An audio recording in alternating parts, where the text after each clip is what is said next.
In the system of KPS schools, I take a start with the name of Allah Almighty, who is the most gracious and the most merciful.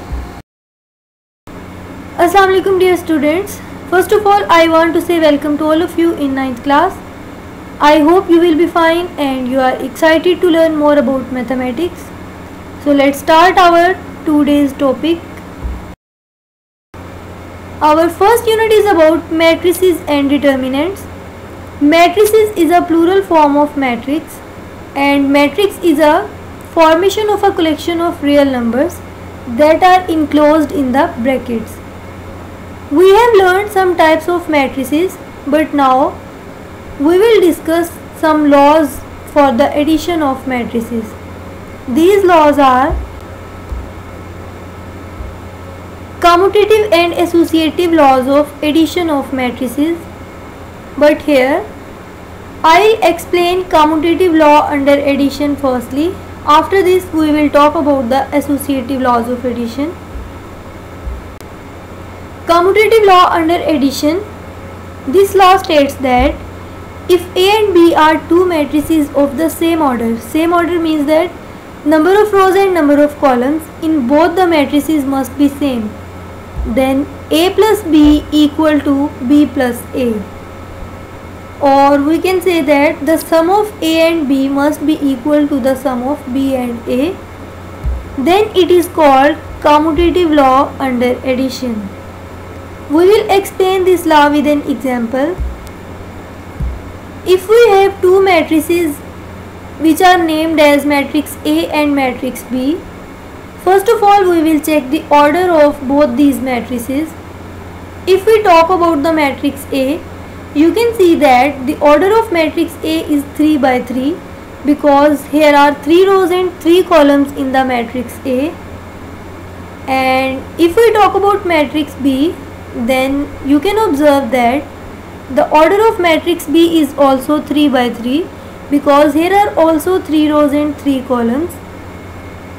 Now we will prove commutative law with respect to addition for these two matrices. For this we will write A plus B equal to elements of the matrix A plus elements of the matrix B. Now we will add all the corresponding elements. Like first element of matrix A is added in the first element of matrix B, and second element of matrix A is added in the second element of matrix B.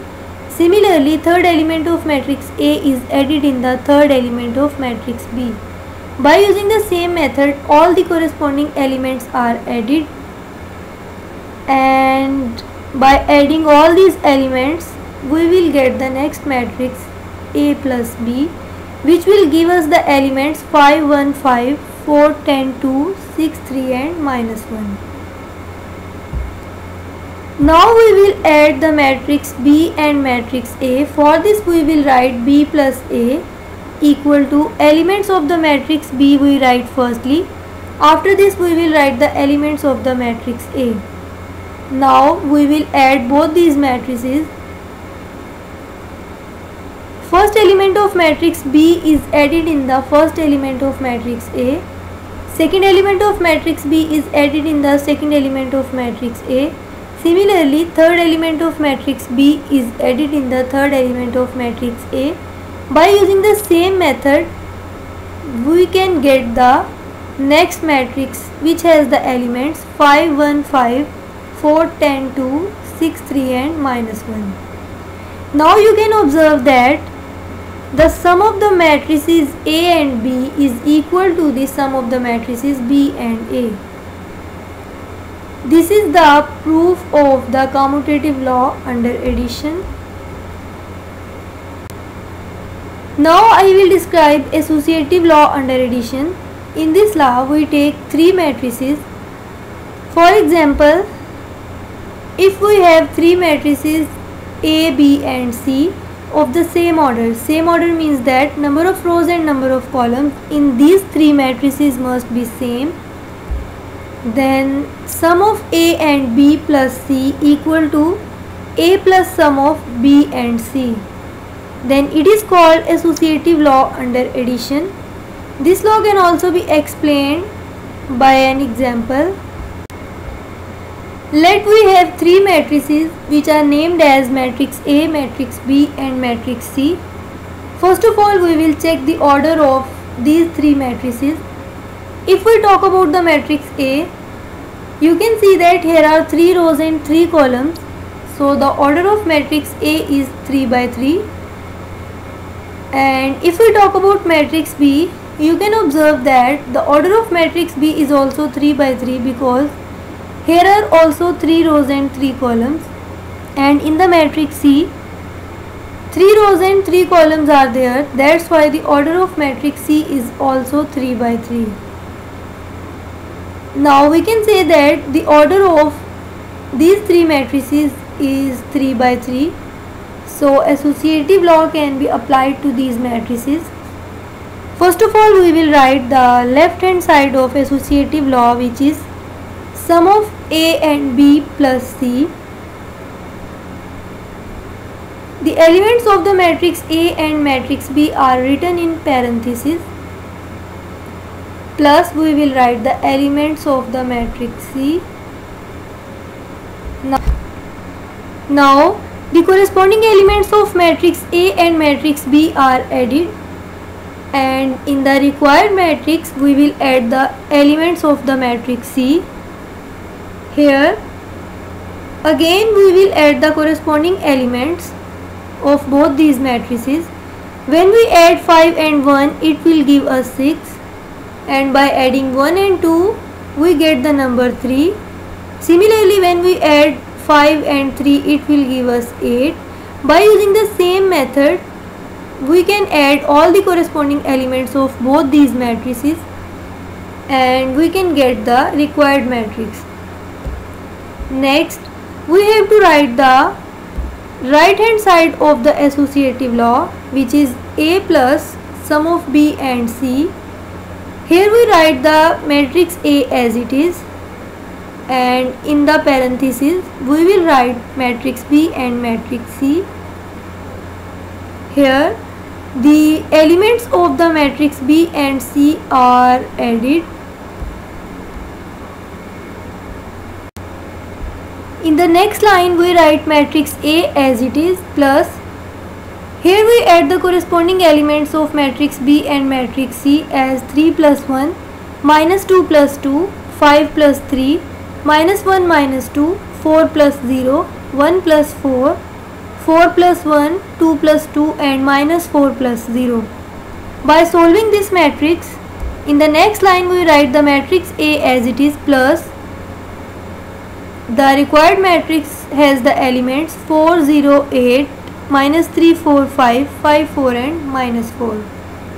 Now again corresponding elements of both these matrices are added, and by solving these matrices we can get the matrix with elements 6, 3, 8, 2, 10, 6 and 7, 5, minus 1.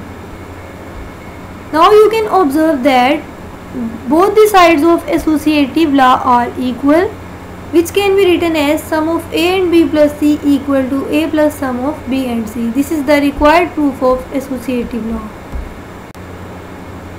Now we will discuss additive identity of a matrix. Here we take a matrix O which has the elements 0, 0, 0 and 0.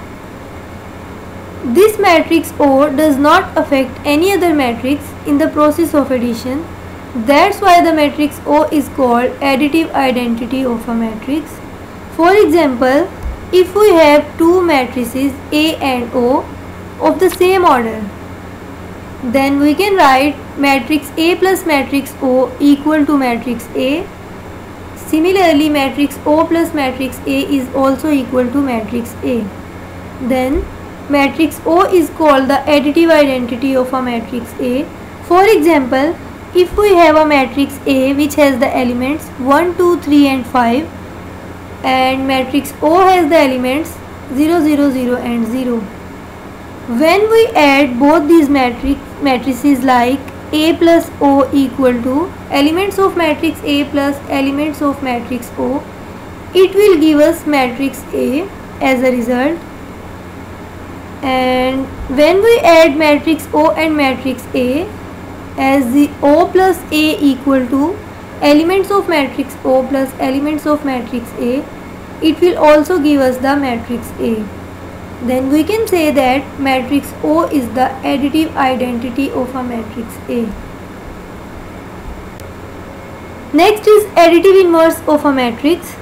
If we have any two matrices and the sum of both these matrices is equal to matrix O, then we can say that both these matrices are additive inverse of each other. For example, we have two matrices A and B of the same order in such a way that sum of A and B and sum of B and A equal to matrix O.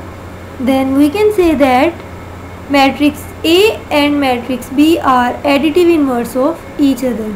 It can also be written as matrix A equal to minus matrix B or matrix B equal to minus matrix A. Both these matrices are inverse of each other. For example, if we have a matrix A which has the elements 1 2 1, 0 minus 1 minus 2, 3 1 and 0, and we want to find out the inverse of a matrix A, then we take another matrix B which is equal to negative of the matrix A. It can also be written as minus matrix A. It means that minus sign is multiplied with each element of the matrix A, and it will change all the positive elements of the matrix A into negative, and all the negative numbers will be changed into positive numbers. In this way we get our required matrix which has the elements minus 1 minus 2 minus 1, 0 1 2 and minus 3 minus 1 0. This is our required matrix B, which is called the additive inverse of matrix A, because when we add both these matrices it will give us the matrix O as a result. So we can say that both these matrices are additive inverse of each other. Now you have to do question number 1 and 2 of exercise 1.3 by using these laws. I hope you will give your best. Thanks to all of you for your cooperation. Allah Hafiz.